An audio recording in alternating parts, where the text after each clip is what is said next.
Igbo ndị ọma njem ọnụ Igbo mbụlụ nzem ọzọ ekene m n'ụbọchị nke tata. Ihe a vidio wa brother me ọ na-atakuru Okwuluora gbasara vidio me ọkpọrọ Evangelist Ebuka Obi, and he left he did not call our daddy Reverend Father Ejike. Because there's some things that you people, I don't know why you people always fight for Oyenka, half Oyenka. You understand? Okwuluora made video without bad intention, but because of not like a Moya, like a Moyenka, then that is why this our brother Jue made this video.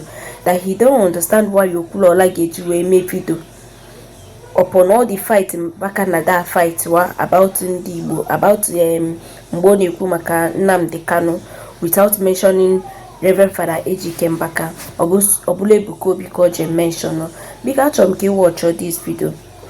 Don't forget to subscribe, comment, and share my own on this notification. Yaga zeri mu. Video Okwuluora me.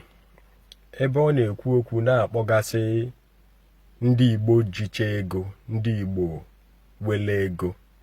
They mention their name one after the other. Na-akpọ Igbo billionaires. Ihe niile eje jog, egbe niile eje jog na Anambra. Because Anambra ka ama ewe most of the popular Igbo billionaires.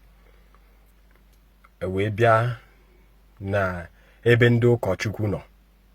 Ọkpọ afa Ebube Monso, Bafa Fada Ede, Bafa Reverend Father Ejike Mbaka, Bafa Fada Okunere, Bafa Ebuka Obi.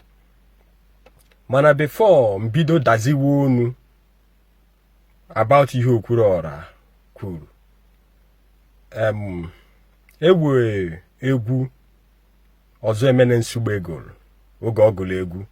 Ọ sị na Igbo enweghị power, Igbo chọwa power. Igbo enweghị power, Igbo chọwa no power. Otu ahụ ka Igbo esi owe eze chacha. Ikwugasịrị okwu kpọọ ma ndị igwe afa, igwe ndị autonomous community, si na ha bụ igwe governors ye certificate, na ha kwụsị ike anara ha certificate ha. Ịkpọkwa South East governors niile afa. Ịkpọ Barrister Peter Ndubuisi Mba afa. Ịkpọ Soludo Professor Chukwuma Soludo afa. Ịkpọ Hope Uzodimma afa. Ịkpọ Alex Ochi afa. Ịkpọ Nnayukwu Ogbonnia Nwifuru afa. Mana n'ime okwu ahụ niile ị na-ekwu ọ malụ mma ka ị bịa kpọwa ndị ụka afa. Ewere okwu ikwulu oge kpọrọ ndị ụka afa. Ịma na amaghị ekwu butere amara asa. I was looking at you that night ị na-eme video ahụ. I was asking myself whether all is well, because I've gone to find that video. Ndị save go video ahụ save gị ya. Ndị ga-eji ya gbaa gị ụta oge ọ na-abịa. That is why ndị wee sị gị na Igbo enweghị eze. Ha ama nghọta ezigbo isi abịa. Ha ama nghọta okwu ị na-ekwu. Okwuluora ewe okwu ebe kpatụgasịrị aka ewecha okwu ikwuru nsị ka mbịa nyelu gị aka dazie ego onu. Abịa na nke ndị ụka, ịkpọrọ Fada Ede afa, ịkpọ Fada Mbaka afa, ịkpọ Okunere afa, ịkpọ Ebube Monso afa, ịkpọrọ Ebuka Obi afa, wee kwuzie nke ndị ụka wee sị na Ebuka Obi bụ the greatest. Na Ebuka Obi bụ the greatest. Na ị chọrọ ịghọta, ị chọrọ ịma ka a ga-esi wee ghọta ihe ọsọ ndị mmadụ ka ọhịa. Ọ dị ka gasị gị na-ewe onye gị na ya na-anụ ọgụ. Anyị ekwu ebe okwu ya bụ discrimination ahụ dị n'ebe ndị Igbo nọ. Ọkwa maka nwanne anyị nwoke, nna anyị ukwu, na ezigbote ọyị anyị nwafọ Igbo anyị bụ Maazị Nnamdi Kanu ka a na-ekwu okwu ya o.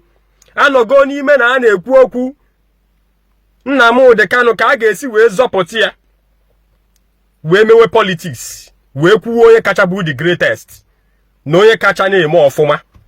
Anụ m oge ịkpọ Fada Ede afa, wee kwuo na owe Madonna University, wee kwuo na owe Caritas University, wee kpọọ nna anyị ukwu Reverend Father Ejike Mbaka afa, si na o si na pure water para ike, si na o si na kasete para ike. Bịazie na nke Ebuka Obi, Ebuka Obi what the greatest. What have made Ebuka Obi the greatest? Kedu ihe mere Ebuka Obi ji bụ the greatest? Ebuka Obi ewe force ịkpụkọnata all these men niile kpọrọ afa kịta. ịmakwa ndị mention their name, ịmakwa ndị na-akpa afa, ịkpọrọ atọ eze na ukpo afa, ịmakwa ndị kpọrọ afa,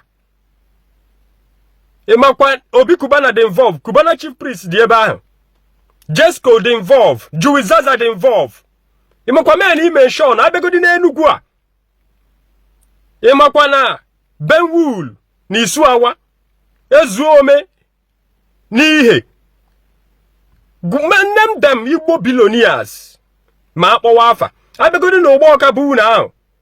In the lives of late Ifeanyi Nwanchi, the former local government chairman of Nkanu East, Emeka Wawa, late Emeka Wawa, late Ebere Jubelo, Akpaka, Ọkandazi ego onu kịta, anya afọ ịnyịnya, oge anya afọ ịnyịnya nọ ndụ. Ọkwa ịma n'aka akpọgo gị meeting sọsọ n'ụgbọ ọka bụ unu ahụ. Igbo ewoghọ nsọpụrụ, Igbo amaghị okenye. That is why onye ọbụla ji ada ọnụ okwu. Ọ bụrụ na ị chọrọ onye ga-akpụkanata ndị Igbo niile ọnụ ka e wee kwuo okwu Maazị Nnamdi Kanu, ibugodo ụzọ si na Ebuka Obi bụ the greatest. Ị ga-agwa onwe gị eziokwu. Kedu onye bido mewe emume Maazị Nnamdi Kanu?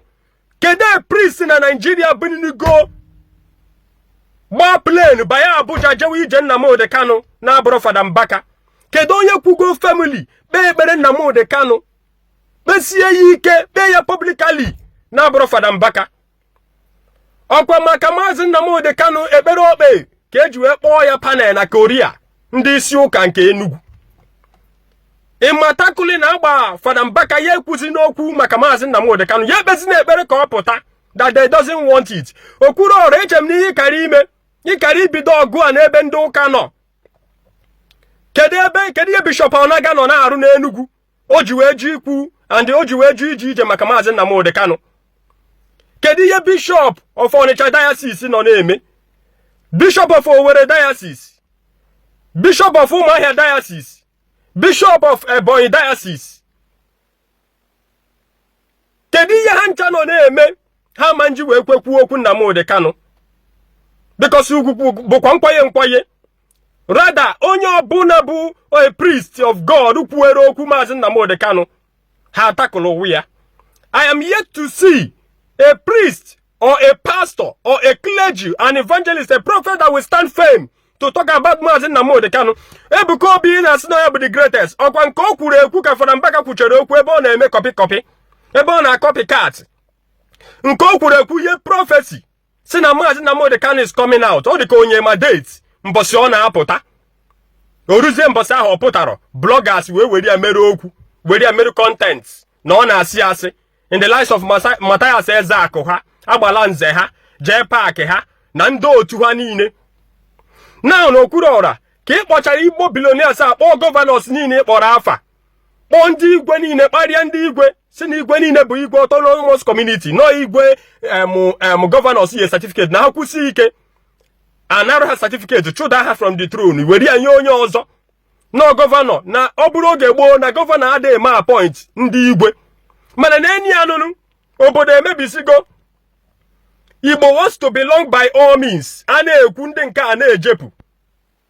Ọ bụrụ na Igbo nwere nsọpụrụ, somebody dịka Fada Mbaka egbe eji eje ọgụ n'ala Igbo, a na-ekwu okwu Maazị Nnamdi Kanu, Fada Mbaka ebunie na-eje Abuja, Fada Mbaka ebunie na-ekwu okwu Maazị Nnamdi Kanu. Unu na-ajụkwa owu na ajụjụ ndị Igbo niile opụ ụzọ dị mma ha na the rest of them gbakpu APC. How did APC manage to come to power if not by the power of the spoken word that comes out from the vocal voice of Fada Mbaka on the altar of adoration? That altar of adoration has made too many people great. Where are they? Rather than to turn back and stab him at the back. And ekwu the greatest can ekwu solution. Okwuluora ikwugidere okwu at a point I thought that you have got it upstairs, that something is wrong, because things fall apart in that your video. Makwa ama na ewe ndị download che video ga na ewe ebe ha chebiri gị. No matter whatever, ina agbakọ na agụkọ maka aji ama echi Ebuka Obi bụ the greatest. Ebuka Obi bụ ana sarokun. Ebuka Obi bụ the greatest. Ebuka Obi jee na ije Maazị Nnamdi Kanu. Ma ka ịma na onye ga-eyi ya ọnụ. You want to coordinate people, you want to make people kema ko wazirike. I saw Wazirike today about Maazị Nnamdi Kanu and hear what he would say against Maazị Nnamdi Kanu. I saw one man, Brother Paul Chibo, upload a video. The man insulted the Ojukwu. Chukwuemeka Dimo Odumoegbu Ojukwu. The man insulted a lot of Igbo, insulted Maazị Nnamdi Kanu, said that Chukwuemeka Odumoegbu Ojukwu is nobody. Maazị Nnamdi Kanu is nobody. Oyi Igbo, ndị Igbo. Okwuluora echi ekwu ya ọfụma si ndị isi ụka anyị ha binye n'ụla nyere onwe ha aka n'obodo emebisigo everything ya sa ndị isi ụka anyị niile bụ ndị alụrụ ana kpuchere ogbu kpuchiche onwe ha kwachi onwe ha uwe ha na-eyi bụ uwe ha ji akwachi nonsense ha na-eme eri negodi ndị isi ụka anyị niile ata eze n'ukpo ha na-erubeseru ata eze n'ukpo ha na-erubecheru ndị isi ụka anyị niile isi ị na-achọ ịgwa m today if things is being made right asị na onye a wekwe gift na onye a wee calling a onye a wee grace a na ya akwụwa Fada Mbaka maka Fada Ede na-akpa afa ewenube nke a na-eme Fada Ede na-etinye ọnụ he's on his own, he's answering his own calling. Kpọrọ ya taa kpọrọ ya echi ewere okwu a na-ekwu ọ na ya tinye ọnụ na ya ọ ka ya na chi ya si wee kpeti ya ihe o ji bi ụwa ka ọ na-eme mana ihe agụja ya ire dị ya na mbọ neche all these big fish, old fish. Ekwuwe maka ego. How can Ebuka Obi be the greatest? Enye ga ego inara ego rie. Let the peanut that they gave you to you don't carry your sense of belonging away. Ekwuwe okwu ndị were ego Ebuka Obi agakwa na line. Na ndị ụkọchukwu were ego n'obodo a. Keke Ebuka Obi si bụ greatest. Pastor Jerry Ezenko in anu onu ya. Do you know how wealthy Pastor Jerry Eze is? Do you know how wealthy Ebube Monso is? Do you know how wealthy Fada Ede is? Do you know how wealthy Reverend Fada Ejike Mbaka is? Iman the Fada Mabucha Mabu, go for your koye. Ima how well Jordan? How can Ebuka Obi be the greatest of all? Overcomers Church, led Bishop Moses. Ngene. Oneness among Ngene. Former local government chairman Enugu South. Overcomers Church is all over Nigeria. Ebuka Obi abene ego nda akpanon. Because of ego, Ebuka Obi jibu greatest. Tinubu today knows that Fada Mbaka is a massive help to APC. He will take over power. Just that they misuse their chances. Buhari today don't run the Ogagwagi. Onye ọzọ mama the word of Fada Mbaka bụ Adam Soshomole. Ewu onye ọ ga-abụ unu kpọkọ ndị a niile aga meeting si na ejeri ije Maazị Nnamdi Kanu asị gị na ndị na-ezuru ezu. Kedu ebe Fada Mbaka nọ? Ndị Hausa ga-ajụ unu ya, ndị Yoruba ga-ajụ unu ya.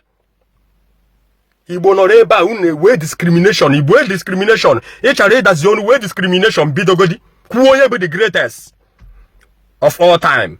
Maka na enye ego 7 million. Onye bụ the great. Kịta ka mma na onye wetere ego na o doga anya kịta onye ya ego ahụ na ọ bụrụ onye a na-akpa afa wetere ego ahụ. Mana nke mụ bụ ka ị kwuchere okwu a, kedu impact that thing create go? What impact? If you tell yourself the truth after you making that video, ị ga-agwa onwe gị eziokwu ụdị threat ị nọ n'ime ya. Since then till now, you are on a big massive threat. That is Igbos for you. Igbo ewo conscious, Igbo ewo power. Igbo one Igbo ewo eze. Even ndị Igbo a niile ewo go bụ His Royal Majesty. Gaa na Yoruba land, Oni of Ife, Governor of Osun State, ne seek advice from him. Oye okwu ka governor na-eme. Ndị ọchịchị ọchịchị onye chọrọ ịzọ president, oje na nke Oni of Ife. Good luck was there, Obasanjo was there. Ma ndị Hausa na-eje ebe ahụ. Tinubu was there, Oni of Ife. Ebi agwa gị na ị ga-achị ka ịma nche. Ebi onye ọbụla edinala naanị. Ne King of Warri. Ime Sean ọ bụrụ oge FFPC nwankwọ ha nọ ndụ arụ nkwụ ọcha ha ide nkwụ ọcha ha eze ego ni one of ihe ala ha ewe ndị egbe eji eje ọgụ mgbe gboo wa ndị a kịta ị na-agba kịta ị na-akpọ kịta eme kịta ịkpọkarịa ha afa ha na-agba ọsọ duto gịnị ịkpọ ha afa ha even in their own fatana land they are no longer recognized. Ikwute asị gị na ha abuse naira ewe EFCC stop pedal ha. Onye ọbụla chọrọ ịnọ na queue, ewere onye chọrọ imejọ president, ewere onye chọrọ imejọ Tinubu, ewere gọvanọ chọrọ imejọ Tinubu likely said. Onye ọbụla chọrọ return back to the second tenor. Jụọ oge ajụjụ since nwe ifuru ha hope ụzọ dị mma Alex Oti Soludo bịa meeting na government house Enugu ya sị na a na-ekwu okwu maka release Nnamdi Kanu. Kedu ihe ekwute? Did you know the agenda of that meeting? Ị isi mbido meeting na ị isi njedebe ya? That ends it like that. Peter Obi na vaj for president ewenugo mbọsị ịfụ ọsọ gị na agenda ya bụ how to release Maazị Nnamdi Kanu. O mepenugo ọnụ kwuo ya. Hapụ n'okwu. Mana ihe na-agwa gị bụ ị ka bụ nwata. Ọkwa ifuru okwu ndị ụka, okwu ndị isi ụka ị na-ekwu ya zele ọnụ gị. Go up on the result, only be the greatest, knowing about the greatest. And after that, win a trophy. What sense have it made? What impact? Ya inekuzi okwe na okwu ani ni ikwu nam. Kede impact owete. Yamakwan ihu dike na anyoma nko. Bikonu, ka itra yano, wen sopulu, gbe male ekwu okwu, shape tu no ọnụ aye. Obro maka na onye rie dachi ụzọ, ọ dị ka echi adịrọzi. Daalụkwan.